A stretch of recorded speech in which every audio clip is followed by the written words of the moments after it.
Hello नमस्कार, welcome to grade study. मैं ऋषि मल्होत्रा। आज हम मौर्य वंश के सेकंड लेक्चर में मौर्य साम्राज्य के संस्थापक चंद्रगुप्त मौर्य के जो भी उत्तराधिकारी रहे थे उनके बारे में पढ़ेंगे। जो चंद्रगुप्त मौर्य के उत्तराधिकारी, जो फर्स्ट उनके उत्तराधिकारी थे, उनका नाम था बिंदुसार। तो आज हम बिंदुसार से स्टार्ट करेंगे और उनके नीचे चलते हुए जितने भी उनके उत्तराधिकारी रहे थे उनके बारे में हम आज इस लेक्चर में पढ़ेंगे। तो चलिए हम इन बिंदुसार से स्टार्ट करते हैं। बिंदुसार 298 टू 273 ईसा पूर्व मौर्य सम्राट चंद्रगुप्त के उत्तराधिकारी थे। जैसा कि मैंने आपको लास्ट लेक्चर में बता दिया था कि चंद्रगुप्त मौर्य के उत्तराधिकारी बिंदुसार बने थे। चाणक्य चंद्रगुप्त के बाद भी महामंत्री बने रहे और पूरे भारत की एकता कायम की। ठीक है, इस लाइन का क्या मतलब हुआ? चाणक्य या कौटिल्य, ठीक है, लास्ट लेक्चर में हमने पढ़ा था कि चाणक्य चंद्रगुप्त के प्रधानमंत्री थे। ठीक है, तो चाणक्य चंद्रगुप्त के बाद भी बिंदुसार के शासनकाल में भी प्रधानमंत्री रहे थे और पूरे भारत की एकता कायम की। ठीक है, लास्ट लेक्चर में हमने पढ़ा था कि भारत मौर्य साम्राज्य से पहले छोटे छोटे भागों में बंटा हुआ था। वहाँ छोटे छोटे राज्यों के राज करते थे। ठीक है, सबसे पहले चंद्रगुप्त मौर्य ने पूरे भारत को इकट्ठा करके एक साम्राज्य स्थापित किया जिस पर एक ही सम्राट का अधिकार था।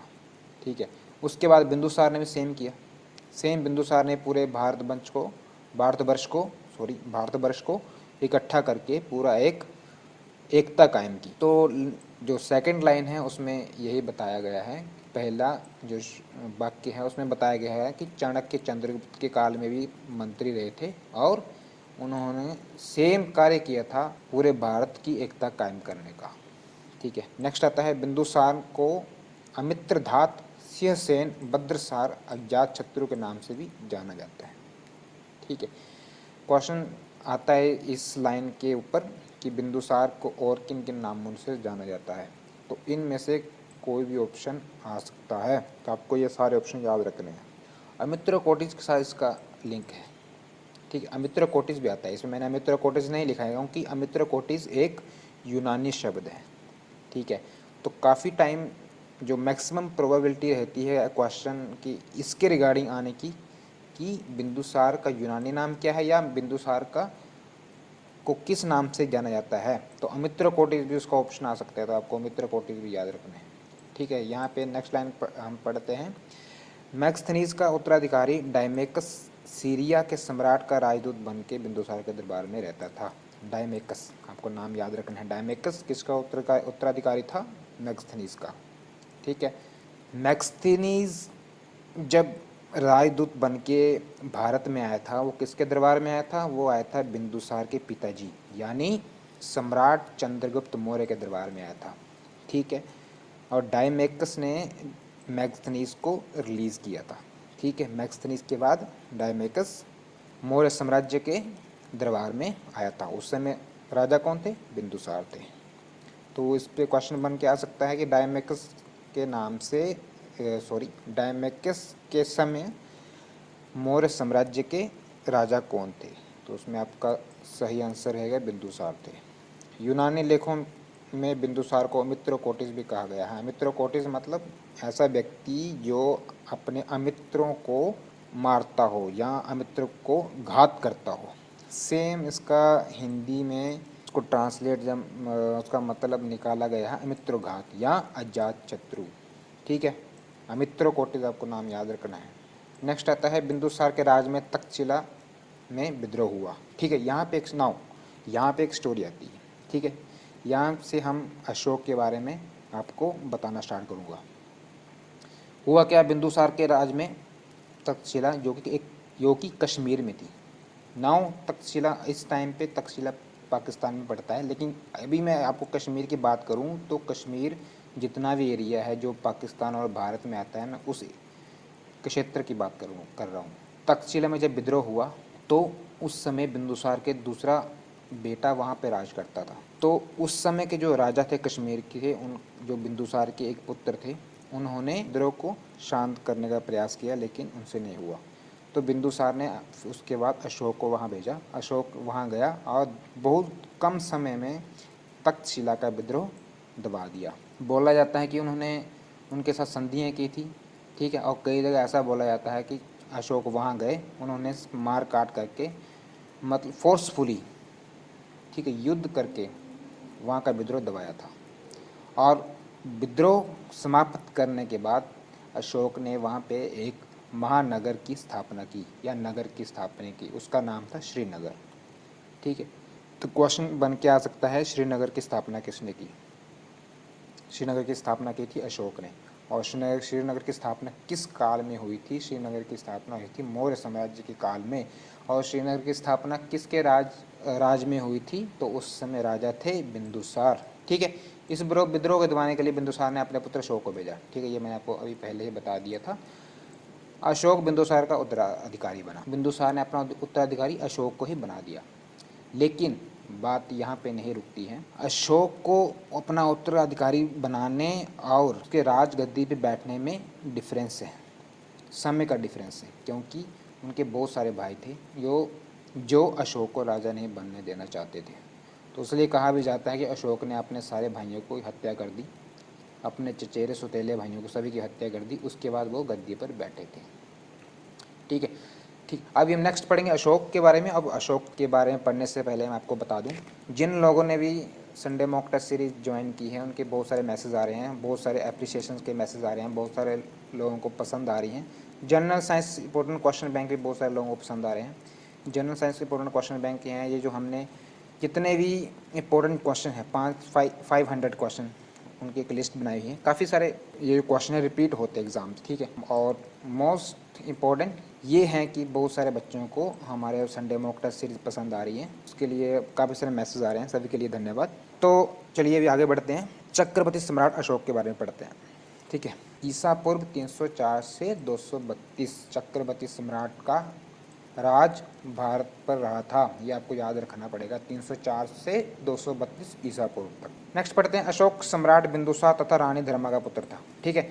अभी अशोक का पिता का तो ठीक है आपको पता है, बिंदुसार हुआ, लेकिन रानी धर्मा, बिंदुसार की एक रानी तो थी नहीं, आप सभी को जैसे मालूम है कि पहले के राजा होते थे उनकी बहुत सारी रानियाँ होती थी, उनमें से किस रानी का अशोक पुत्र था? तो वो हमें याद रखना है, रानी धर्मा का पुत्र था, ठीक है। अशोक की पत्नी धर्मा का, बिंदुसार की पत्नी धर्मा का पुत्र अशोक था। सम्राट अशोक का पूरा नाम देवानाप्रिय अशोक मौर्य था, यहाँ पे थोड़ी मिस्टेक हुई। देवानाप्रिय का अर्थ होता है ऐसा व्यक्ति जो देवताओं को प्रिय हो, ठीक है।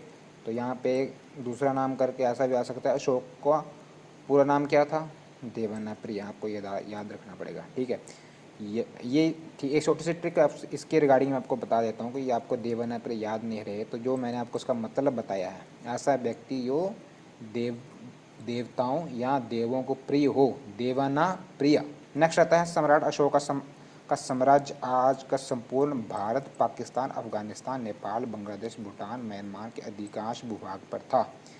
जैसा कि मैंने आपको लास्ट लेक्चर में बताया था, पाकिस्तान और अफगानिस्तान तो अशोक के ग्रैंडफादर दादाजी को दहेज में मिला था, ठीक है। उनकी पत्नी कौन थी? हेलेना, ठीक है। हेलेना किसकी पुत्री थी? ये आपको मुझे कमेंट करके बताना है, क्योंकि मैंने आपको पहले वीडियो में बताया हुआ है। सम्राट बिंदुसार के समय पर जो मौर्य साम्राज्य का अधिकांश भूभाग था वो उत्तर भारत और मध्य भारत तक था। अफगानिस्तान, पाकिस्तान तो पहले से ही इनके पास था। नेपाल, बांग्लादेश ये ईस्ट की तरफ चले गए, ठीक है। नेपाल, भूटान ये अपर हिमालयन रेंज आ गई। लेकिन ऐसा बोला जाता है कि सम्राट अशोक ने अपना जो राज्य था वो साउथ की तरफ बढ़ाना स्टार्ट कर दिया था। जो कलिंगा का युद्ध हुआ था ये उसी की तरफ था, ठीक है। बहुत जो साउथ की तरफ काफ़ी सारा एरिया उन्होंने अपना एक्वायर कर लिया था। सम्राट अशोक को चक्रवर्ती सम्राट अशोक कहा जाता है। तो यहाँ से क्वेश्चन आ सकता है कि निम्नलिखित में से किस सम्राट के नाम के आगे चक्रवर्ती लगता है? तो आपको याद रखना है, सम्राट अशोक के नाम के आगे चक्रवर्ती लगता है। चक्रवर्ती मतलब राजाओं का राजा, जो पूरे एक बहुत सारे बड़े साम्राज्य का एक ही अकेला राजा हो, उसको चक्रवर्ती सम्राट अशोक करके बोला जाता था। ठीक है।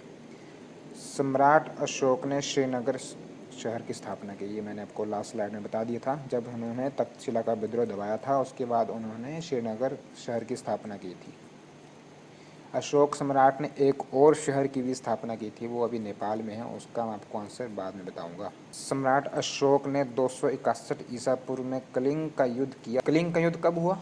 261 ईसा पूर्व, 261 BC, 261 ईसा पूर्व में कलिंगा का युद्ध हुआ था। कलिंगा के युद्ध के बाद अशोक बौद्ध धर्म के अनुयायी बन गया और बौद्ध धर्म का प्रचार किया। हाँ, यहाँ पे बात आती है, आपने नॉर्मली पढ़ा होगा कि सम्राट अशोक ने कलिंग का युद्ध किया, वहाँ पे वो जीते और उसके बाद वहाँ की घटनाएं देख के, वहाँ का बहुत सारा विनाश देख के उनका मन बदल गया और उन्होंने बौद्ध धर्म अपना लिया। ठीक है, इतना सा पढ़ा होगा।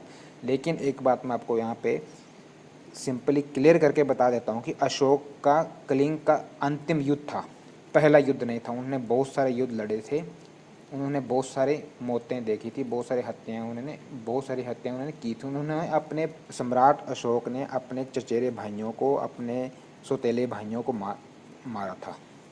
ठीक है।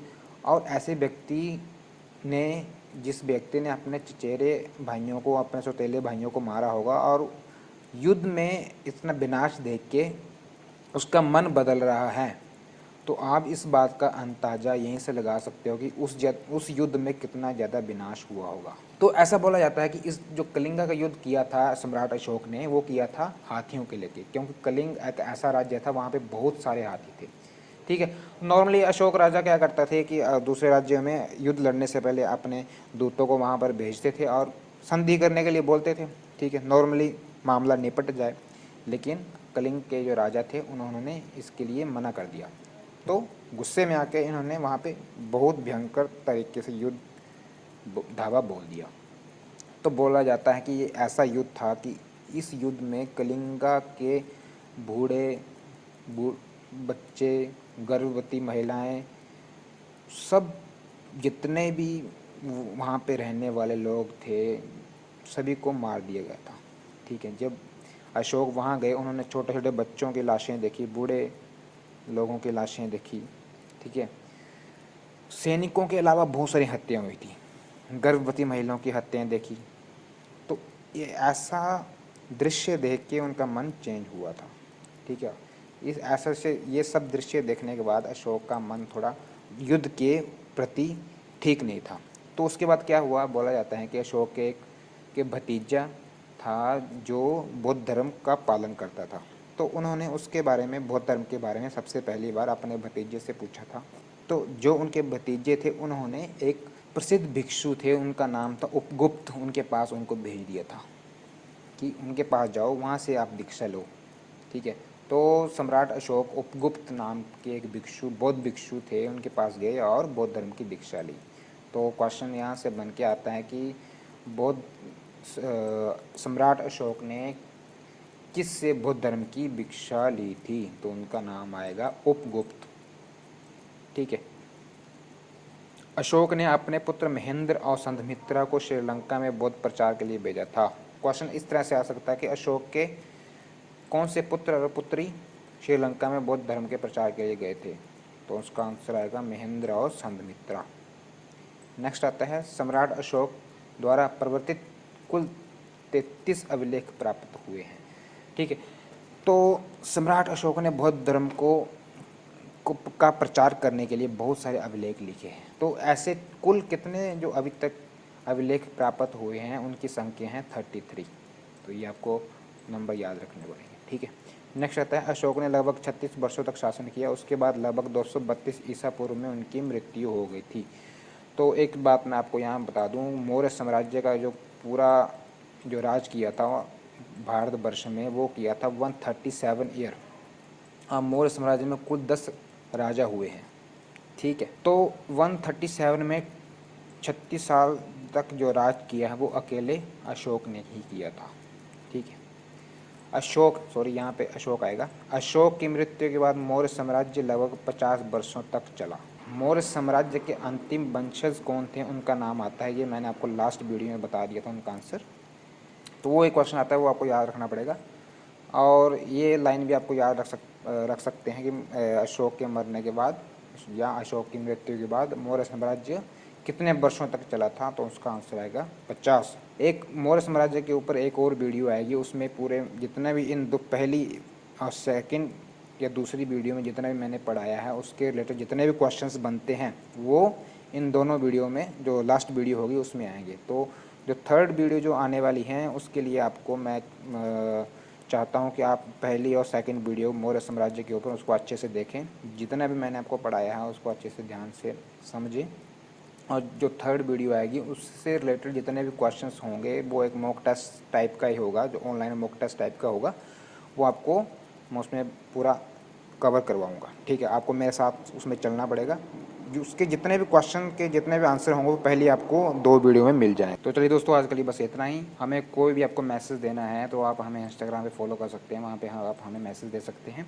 टेलीग्राम पे जितने भी हमारे कोर्स रिलेटेड, वीडियो रिलेटेड जितने PDF फाइल्स होती हैं वो आपको वहाँ पे मिल जाएंगी। तो आज के लिए बस इतना ही। Thanks for joining Get Up Study. धन्यवाद।